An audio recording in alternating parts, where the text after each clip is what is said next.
David Zaritsky for the Bond Experience. Welcome back. You are probably seeing a very familiar face right here, John Fulton. John Fulton, you could see him in a lot of our videos way back when he was doing things like abs of Bond and buttocks of Bond. And there's a lot of videos where he's exercising.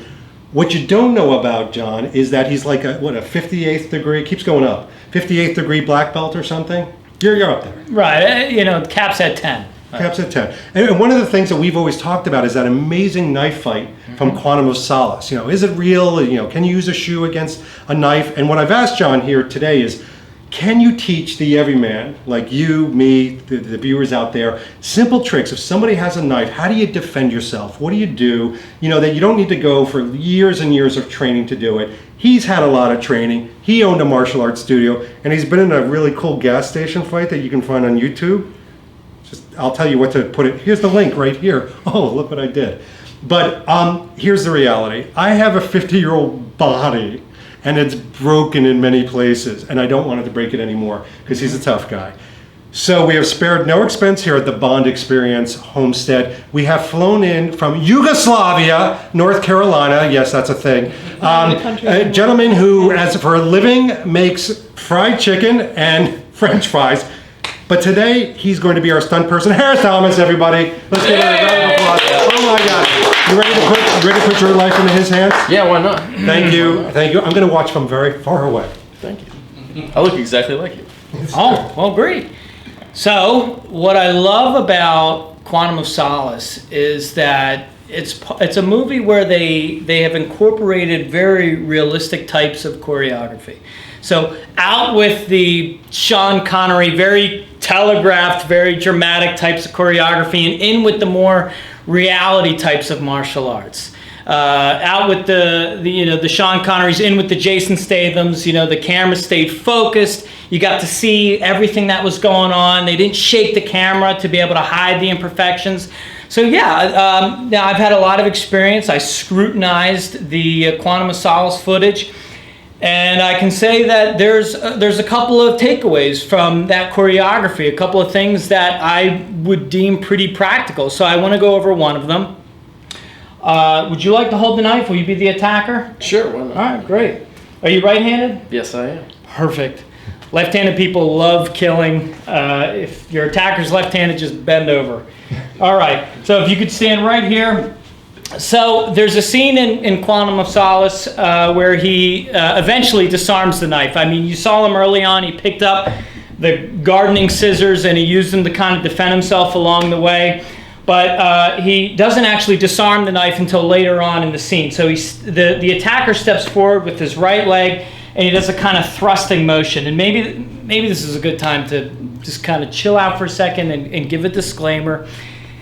If you should stumble upon this footage and you should, by some insane odds, encounter somebody with a knife, disclaimer, run away, just give them whatever they want, okay? You're going to wind up dinner if you try and defend yourself against a knife attacker. There is no knife self-defense, there is only knife survival. So this is in case you cannot escape the situation, truly. No. Well, where do you work? I mean, I may not need that. No, it doesn't work. All right. So so in Quantum of Solace, the attacker steps forward with his right foot, and he does a thrusting motion toward the abdomen. That's a great place to stab. You got the stomach, you got the heart right here. It's just win-win for the attacker. But what Bond does is he gets out of the way, and instead of focusing on tactics, because if I teach you a bunch of tactics, they're just all going to be floating up there in your brain, and then when someone approaches you with a knife, you freeze because you can't remember how to sing the song, how to play in key. So I'm going to lead with principles. You're either outside of the body or you're inside of the body. So you're either outside of the knife or you're inside of the knife. Okay. If he steps forward with his right leg and I can get outside of the knife, what I want to do is I want to isolate the dangerous end of this thing. I want to hold on to his wrist because if I hold on to his arm with two hands, I can probably overpower him. All right, I've already sized them up. What are you, about a buck? $1.40. Buck On a good 40? day. Really? Yeah, okay, on a good day. 72 to 74 inch wingspan. Sure. I've sized my attacker up, so I'm thinking, you know what? My game plan, I can probably overpower this guy. Pound for pound, we're probably about equal strength. If it was a different attacker, I might change my game plan a little bit, but I'm on the outside of the weapon. I'm going to hold on to the wrist like this. And when I lean, when I capture his arm like this, that's pretty good. I mean, his arm bends at the elbow, but if I also start to drop my weight a little bit, I mean, it's hard for him to pick me up, to hold me up. Right, exactly. So he's laboring right now. So what I want to do is I just want to hold onto his wrists.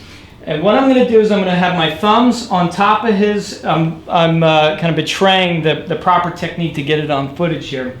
But my thumbs are going to be on his wrist. It's a pretty simple motion here. I'm going to bend his wrist inward, and I'm going to turn it in this direction, hold on tight, and eventually they'll let go, because it's either let go or your wrist breaks, right? Yeah, exactly. One more time. Yeah, let's do it again. It's a really simple technique.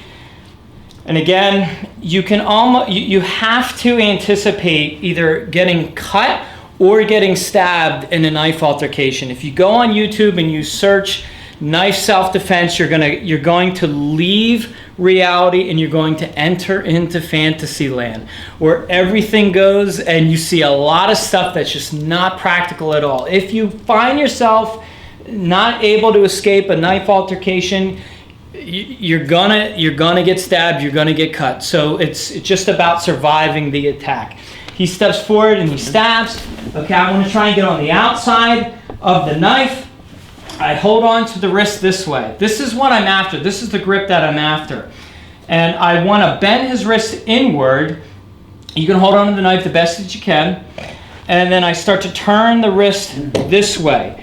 They'll eventually drop it. If not, and I'm being gentle, he's being gentle for the sake of the demonstration, but I'm giving it all I got. well, if this was real life, I mean, I'm ripping. I want his wrist to just break off. I want that knife to drop.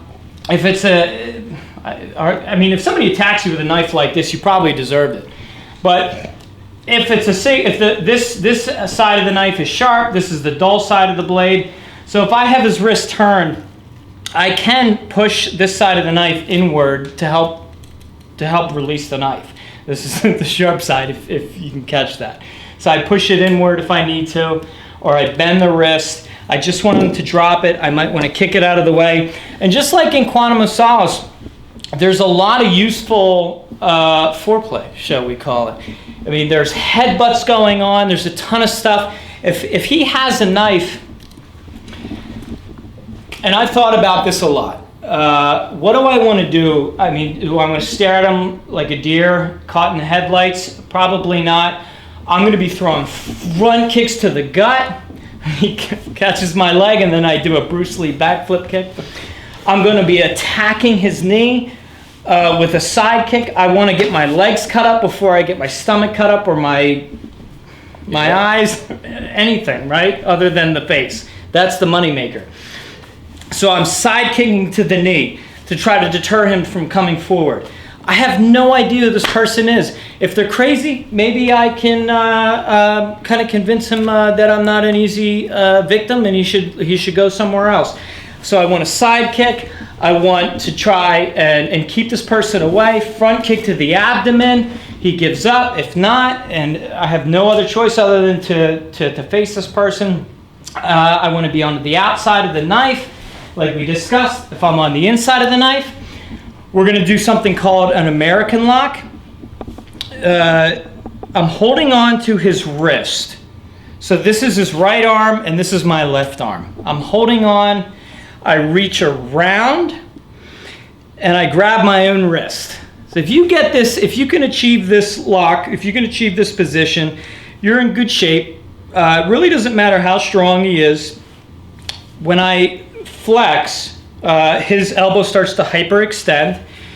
Okay, if it's bent and I have the grip, I can start to turn around And this is again where I want to rip. I'm going to go slow, but what's happening is his shoulder's in a precarious position.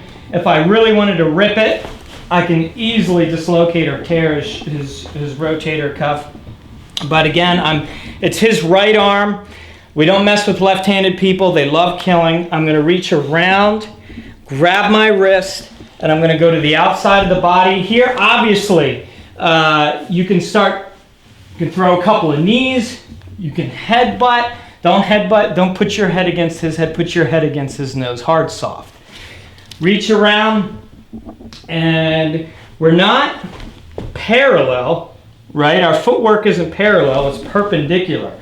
And so from here, I can really rip, and it's going to be extremely painful. He's probably going to drop the knife. So that's if you're on the inside. So again, if you're on the outside, I'm looking for this grip. I'm holding on. I have two hands. I'm using two hands. I'm holding on to his wrist. I would love it if he was a professional knife fighter and he threw the knife into his other hand and started attacking me with this one. Okay, we have to do a bunch of different stuff in that situation. Wasn't expecting that one. Fantastic. All right, so again, just holding on, just like this. It's pretty intuitive. We're gonna drop our weight a little bit, and I'm gonna. There he goes. There he goes.